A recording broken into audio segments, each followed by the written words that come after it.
கமல் சாரோட ப்ரொடக்ஷனில் ரஜினி சார் படம் பண்ணுறாங்கன்றது வந்து நீங்களே கூட ட்வீட்லாம் இதெல்லாம் போட்டிருந்தீங்க. ஸோ இப்போது அந்த படம் வந்து யார் பண்ண போகிறா அப்படிங்கிற ஒரு ஸ்பெக்குலேஷன் வரும்போது ஒரு பெயர் வந்தது. ஓகே இவங்க பண்ண போகிறாங்க, இப்போ இன்னொரு பேர் இவங்க பண்ண போகிறாங்க. ஃபைனலாக அது யார் பண்ண போகிறா?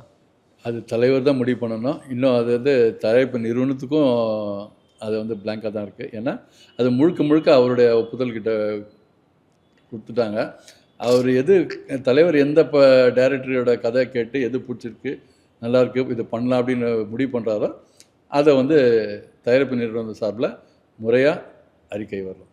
கமல் சார் அதில் ஒரு பார்ட்டாக இருப்பாரா, நடிப்பாரா கூட? அது எந்த மாதிரி கதை தேர்ந்தெடுக்கிறான்றது தெரியலையே. அது மேபி அடுத்தது இன்னொரு ப்ராஜெக்ட் இருக்குல்ல, அதில் கண்டிப்பாக இருக்கும் 2 பேரும் சேர்ந்து நடிக்கிறது. இருக்கா? கண்டிப்பாக இருக்கும்.